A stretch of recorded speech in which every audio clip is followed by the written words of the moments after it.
Hello, my friend, and welcome to Something for Everybody. My name is Aaron Machbitz, and today is a solo episode of the podcast where I'm discussing 10 things that men have to stop doing. Now, before I get into these things, I want to give you a little backstory about how we got here and how I'm discussing these things. So there's a guy on social media called Connor Beaton. His Instagram is @mantalks, and he's an absolutely extraordinary follow on social media. I encourage you to check out everything he has to offer, especially if you're a man or a male and looking to enhance your life. He has courses, he has a podcast, he posts great stuff on social media. He's done 2 amazing episodes with Chris Williamson on Modern Wisdom. Just an excellent follow for elevating your relationships and how to become a self-led man, which is a term that I found from him, self-led man, which is something that I really like. That's what we have to be, self-led men, especially in today's society where there's a bit of attack and demonization towards strong, healthy, masculine men. And he does a great job breaking down some of these things as a way to elevate ourselves and bring out the best version of ourselves so we can be the best dads, the best husbands, the best brothers, the best friends that we can possibly be, and be the greatest service to the world that we are meant to be. That's what's inside of us already. And I say all this as sort of a backstory to tell you how I'm going to approach this episode. So he posted something on his Instagram simply called 10 things men have to stop doing to be more attractive. And then he recorded a podcast going over these 10 things. I did not listen or watch that podcast because I didn't want to be biased and how I was going to approach it. All I did was look at the first couple of these 10, and then I decided, okay, I'm going to do an episode about it. And I didn't want to, again, watch his or listen to his episode because I didn't want to be cluttered with his opinions, even though I admire and respect majority of his opinions. I wanted to just look at these top 10 things and speak to you guys about them off the cuff, just organically, whatever comes to my brain about these 10 things. And so I've read about the first 3 or 4, and I decided to stop there and said, okay, I'm going to pause on reading the rest of them and listening to his episode because I want to just have the most organic conversation with you guys as possible about these things because I care deeply about men and masculinity and enhancing and elevating all men who listen to this. That's one of the reasons why I coach baseball, is so I can be around young men and hopefully shape them in the best way that I know how, doing the best that I can do. Again, not going to be perfect, never perfect. And the first few couple that I read for these things that we're going to go through are things that I've dealt with. I've tried to elevate myself as a man through my core values, through my first principles, through recording episodes of this podcast and reminding myself of the things that I need to do while talking to you guys about it. And so I can't wait to go through these. So thanks for listening to that little backstory. And Connor, if you ever watch or listen to this, thank you for the work you do for men all around the world. I very much appreciate you. And hopefully we can link up for an episode here soon. But anyways, let's get right into it. 10 things men have to stop doing. Number 1, men have to stop making excuses for not working out. They have to. This one goes for everyone, and I'm sure a lot of these can apply to everyone, but I'm going to relate specifically to the male experience. Working out can be a variety of things. Working out, to me, just means having a movement practice. It's lifting weights, it's jujitsu, it's rock climbing, it's going for a walk, it's playing pickleball, it's dancing, it's whatever, it's doing yoga, Pilates, it's going to a workout class, it's going to the gym with your buddies, it's whatever it is. But there is no more excuse for not working out. Again, working out can mean so many different things. Yes, I encourage you to lift weights at least once, twice, 3 times a week, because working out and lifting weights is one of the best things we can do for our mind, our body, our soul, our overall fitness, our longevity, our health span, all of these things. But there's no more excuses. You have to make time for these things to be a priority because it bleeds and trickles into all other areas of your life. So we have to stop making excuses for not working out. Again, this doesn't mean you have to be a bodybuilder. This doesn't mean you have to be the most strict person on the planet, but it does mean you have to make it a priority to start working out. And you have to find what works for you. 9,000 steps a day. Cool, great, let's get it done. One strength training routine, finding an accountability buddy, going to jiu-jitsu, finding a martial arts that you like, playing pickleball, maybe you like tennis or golf, or you want to join a men's league, or there's a community rec center that you can get involved in. There's so many different things that you can do that there's no longer an excuse for not working out. So I think that has to be one of the, if not the most top priority, because it just impacts so many other things in a positive way, whether that's mental clarity, whether that impacts your sleep or your recovery, or how your mind and brain and body and everything. And now this is coming from me, a guy who has been working out consistently since he was about 12, and it's a cornerstone of my life, and it's absolutely changed me as a person. I would not be the same person if I hadn't started working out. Through baseball, through wrestling, now just through all the other stuff that I'm about. It's just who I am intrinsically. It's my nature. It's my anchor. And I encourage you to find that one thing that lights you the fuck up. And some days you're just not going to want to feel like doing it, but that doesn't matter, right? We have to stick to our protocols on days where we least feel like doing it. And so you have to make it a habit. You have to become disciplined about that. And you have to just, employ your willpower in those sort of moments of need. But you have to continually make those little steps to make movement and working out a top priority. So that's number one. Number two, stop giving women free attention on social media. This one's hard. This one's really hard. I mean, unless you've absolutely curated the perfect algorithm on Instagram or on all social media platforms, things are going to pop up where you see very, very, very, very, very beautiful women in little clothing. And it's hard not to give that our attention, but it's drawing us away from what's important, from building ourselves up, from spending time with our kids or spending time with our family or going to work out or just aimlessly giving these women free attention on social media. Now it really boils down to, at least in my eyes, having this sexual discipline. And number four is going to relate to this one a lot. And so some of these are going to correspond in sort of how we approach these things and why we need to stop doing these things. But we do need to stop giving women free attention on social media, especially if we're in a relationship and the women we're giving free attention to are not our spouse or significant other or girlfriend or person we're pursuing or trying to date or trying to whatever the case may be. And so it is very important to try and curate your algorithm or your feed in the best way possible, that things are popping up that either inspire you, that you love, that make you laugh, not just random loads of girls in bikinis that you're giving free attention to that are, chasing your dopamine away and causing you not to be able to focus on the things that are most important in your life, that are going to elevate your game or get you the woman that you want or get you the job or the whatever thing that you're after that's most important to you. Giving these women free attention on social media is not going to be there. And I think that has to fall in line with the OnlyFans as well. And so figure out what you're trying to do, why you're trying to do it, and what is taking away from your most important mission in life. And yeah, that's what I have to say about that.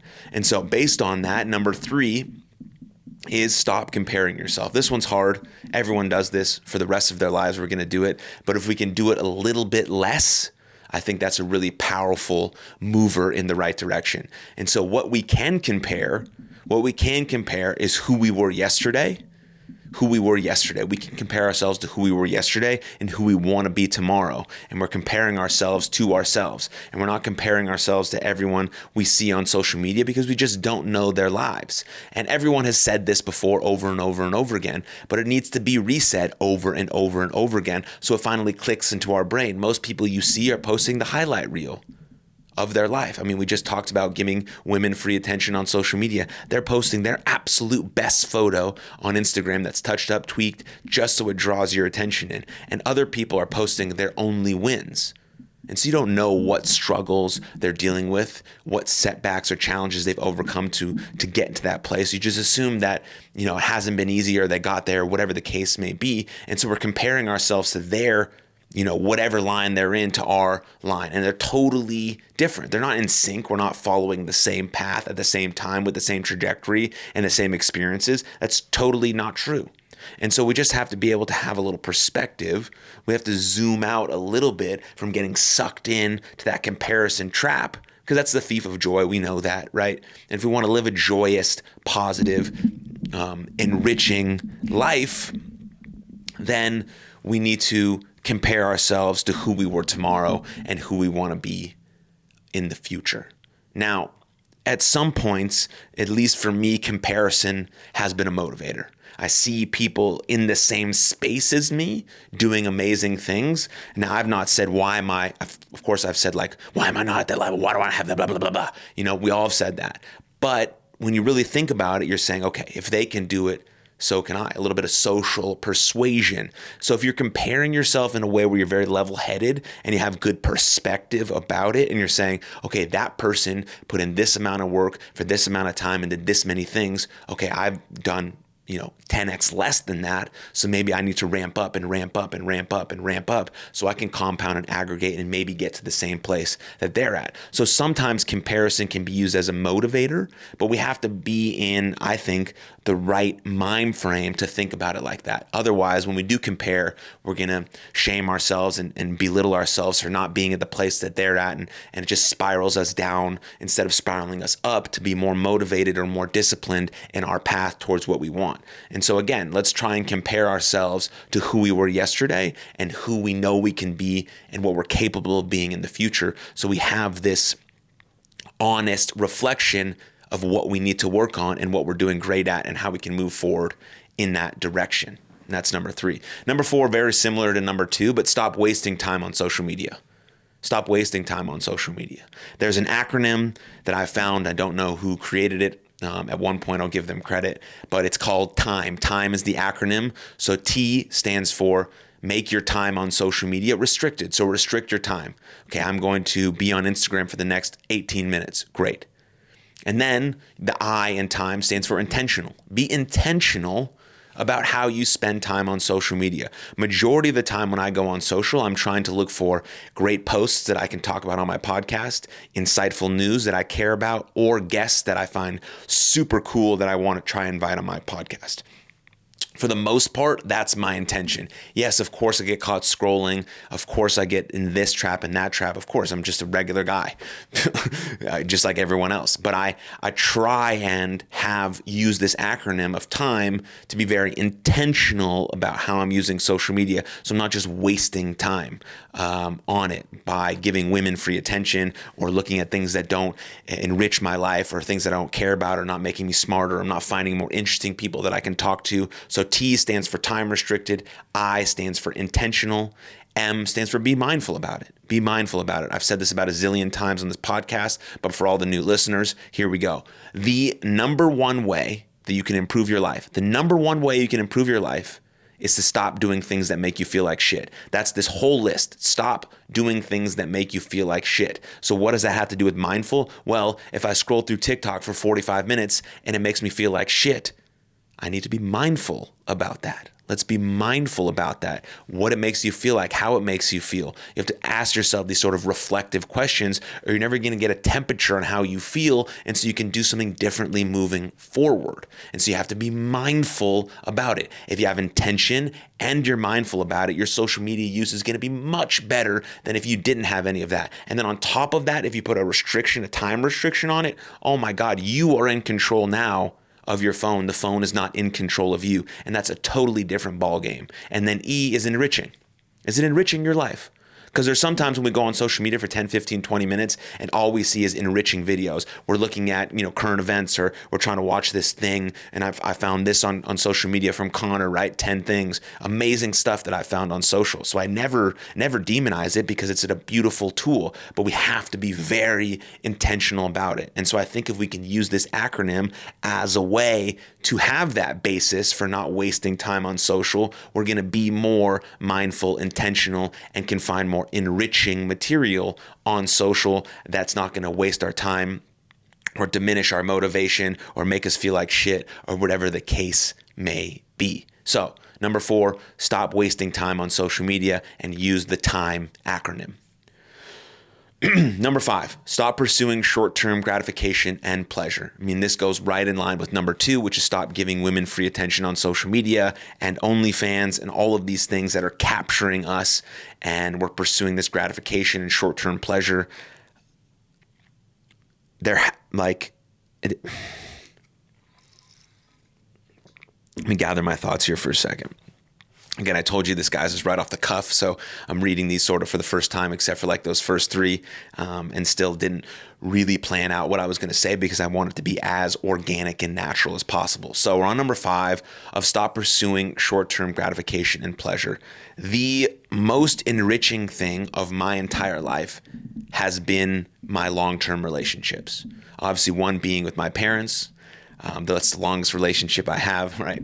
I just turned 32 a month ago. If you're listening to this, it will come out in July, episode 270 of the podcast. And that's a beautiful relationship I have with my parents. They're the most incredible people that I've ever met in my life. And then, my best friends in the whole wide world, which I met most of them in 2011, 2012. And then now heading into my wedding and preparing to have the most committed, longest term relationship that's the most fruitful for my life, which is my future wife, that we get married in September, and then having kids and all of that stuff with her.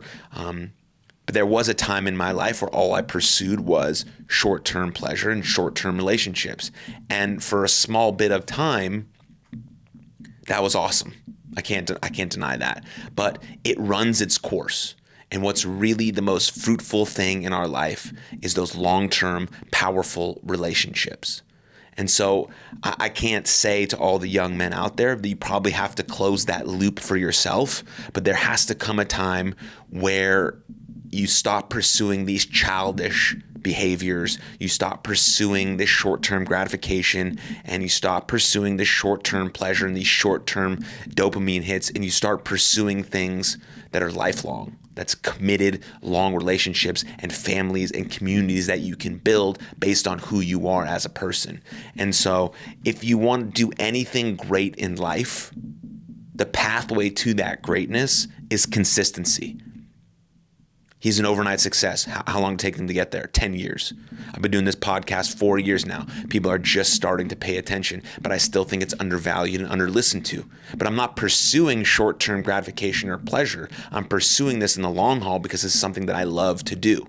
And so when we get rid of those short-term gratifications and pleasures and start pursuing things that are hard, we start pursuing things that are going to take a long time for us to get there, and we have this long-term horizon about how we can get there. We start to realize and actualize our true potential about who we are. And we start to develop a discipline that most do not develop. The sexual discipline. Discipline equals freedom. All of these concepts that are developed through consistent habits that we build through our willpower and through our discipline. And so when we decide, we make the decision, the choice, and have the responsibility on that to stop pursuing these short-term gratifications and pleasures and build something long-term, build something lasting, build something that's important and impactful, not only for us, but for the community at large, then we start to fulfill our actual potential and fulfill what we're actually capable of doing. And so I think that's a very, very important point, especially in these day and ages, because you have all of these things that are going to social media, OnlyFans, women on social media, all trying to just grab your attention and give you that short-term pleasure. But if you can hold back, have the discipline, and pursue something that's hard and takes us a long time, and we have a vision of seeing that come to fruition, whether that be a partner, a job, being an entrepreneur, building a marriage, whatever it is, those are the things that are really going to make your life amazing. But we have to know that it comes with being brilliant at the basics and being consistent over a very, very long period of time. Those are the first 5. Number 6, stop believing in the lottery mindset. Now, I'm just going to take a sort of gander at what this means. I think it means that stop believing that you're just going to get lucky and everything's going to be fine, right? The lottery, like you win millions and millions of dollars, and then your whole life changed. But we have to believe in effort and hard work. We have to believe in effort and hard work. Let's see. I think he wrote something on here. Here we go. This is perfect. Hey, a lottery mindset is focusing on success and abundance coming from luck or chance rather than personal effort, similar to hoping to win the lottery or relying on a get-rich-quick schemes. Beautiful. Love that. That's what I thought. But now I've been confirmed in my beliefs.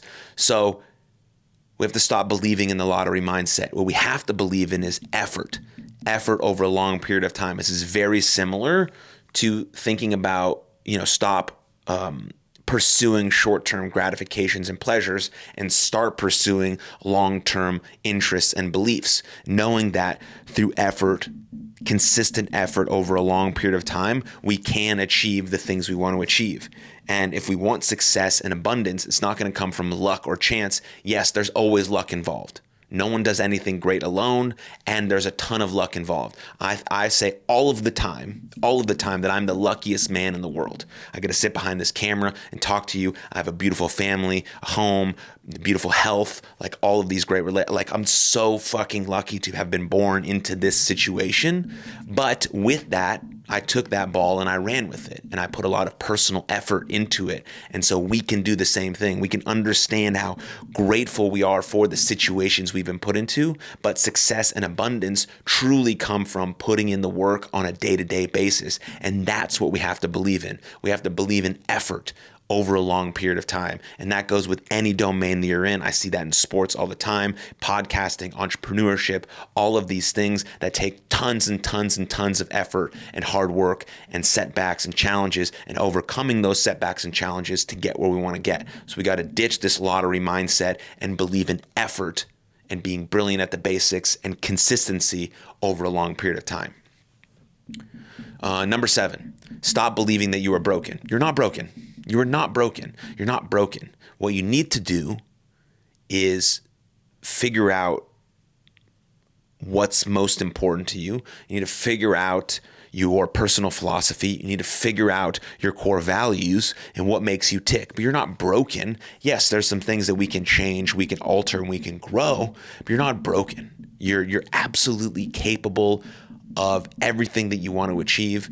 You have the power to actualize your potential. You just need to bring it down, start at a point that's realistic for you and then build from there. So you have to think about this little 3-pronged approach, which is awareness, acceptance, action, right? You're aware that something needs to be changed, right? You're aware that something needs to be changed. You accept the fact that whatever your starting point is your starting point, and then you move into action. So stop believing that you're broken, because you're not. But there are changes that you can make to grow and evolve into the person that you know you can be. And so we have to approach it in a different mind frame, sort of like an athlete would approach trying to get better at a certain thing. If I'm a baseball player and I'm not very good at hitting the ball the other way, I've become aware of that because I'm getting beat on the outside pitch often. I'm aware of that. I accept that I'm not very good at hitting the ball the other way. Then I get to work. Okay, how many swings do I need to take here? What's my different approach? I'm not broken as a baseball player, but there are some things that I need to change, evolve, and grow because of this one little weakness that I have. And that's the same thing we can think about as a man. Okay, I'm not broken, but there are some things that I need to improve if I want to be the best version of myself in greatest service to the world. And that's very important that we become aware of that. We accept our current reality, and then we move into an action phase of doing, so those things can compound and aggregate over time. Number 8, stop thinking you have to do it all alone. You don't. Nothing great happens nobody does anything great alone. Nobody does anything great alone. Build a set of community, build some friends, ask for help, ask for guidance, find a mentor, find a community, whatever it is. Like men have such an issue thinking that they have to do everything alone. And there's guys like Connor and guys like me and tons of guys on podcasts who say that you don't have to do it all alone. I've found a great community of friends through sports, through interacting with other people, through, friends of my fiance and all of that stuff. And we talk, we build relationships. We don't have to do everything alone. I learned that through sports. Yes, there's a lot of sports that have an individual aspect, but when you're with a team, you're in the trenches with them, and you guys link arms and you walk your way through those trenches together. And we have to know that as a man, we can ask for help. In certain situations where we need it, we can ask for guidance, we can ask for support, we can ask for love, we can ask for appreciation, we can ask for any of these things because we don't have to do it all alone. We do not. This is a cornerstone of our mental health, is being able to ask for help.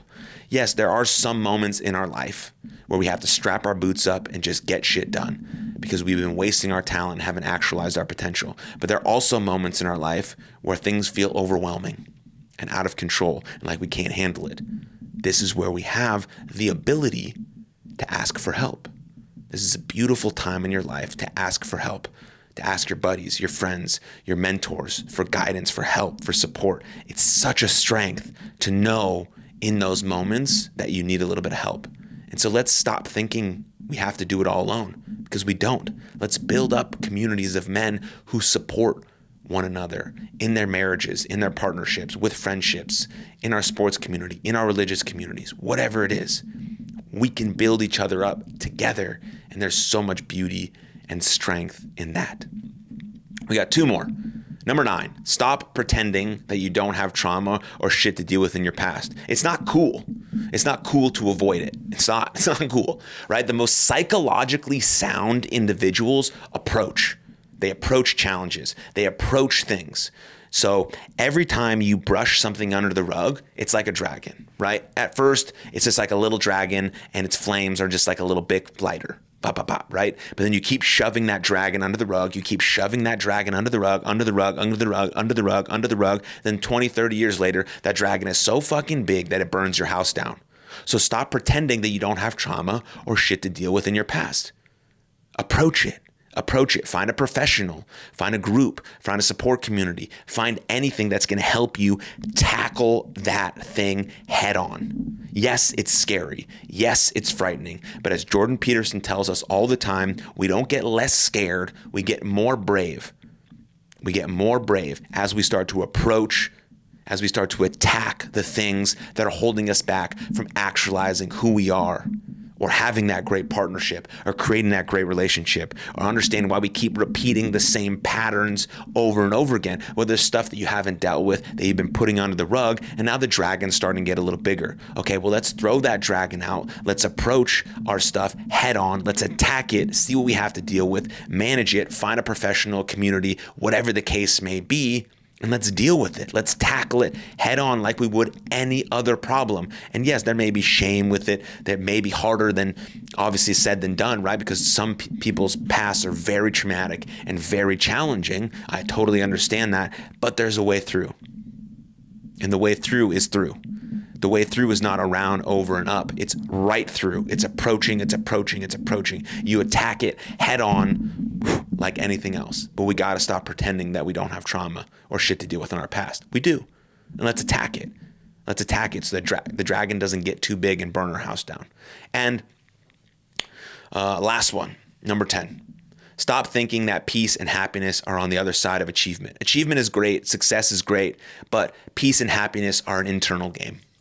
I'm going to reference this study one more time for all the new listeners to the show, that Harvard did an 85-year study on happiness. Here's what they found. The 2 most important things for creating the good life are great health and great relationships.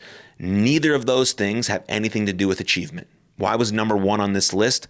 Stop making excuses for not working out, because great health is a cornerstone for living the good life. You have to make that a priority. And good health includes your physical and your mental, your emotional, your financial, your spiritual, all of those things. But mostly your physical and your mental go hand in hand, and they're bidirectional in terms of creating great health. And then the second one is great relationships. Great long-term committed relationships with a partner, with a friend, with your family, whatever it is. Those 2 things are going to create peace and happiness more than any sense of achievement that you ever have. Achievement is great. We have to work hard towards our dreams and our goals. We have to be a productive member of society who gets after it every single day and trying to actualize our potential, trying to be the best version of ourselves in greatest service of the world. Of course we have to do that. That's very, very important. We have to be a member of society who does our part to make this world a better place. But Achievement, achievement, achievement, achievement. What's next? What's next? What's next is never going to create the fulfillment that we want in this world. Joy, love, hope, peace, happiness are all created from the relationship we have with others and with ourselves. So we have to win the inner game. What I tell my players all the time is we have to win the first victory in our mind so we can win the victory on the field. That's the same concept here. You have to win the inner battle. You have to work on the inner life before we can win in the outer world. So now achievements mean more. When you reach the top of the mountain, you got people there with you to celebrate. You got people there with you to celebrate instead of being alone at the top of the mountain, being like, well, what the fuck did I do this for? Because peace and happiness are achieved through great relationships and great health. And we can't sacrifice those two things for an extra buck.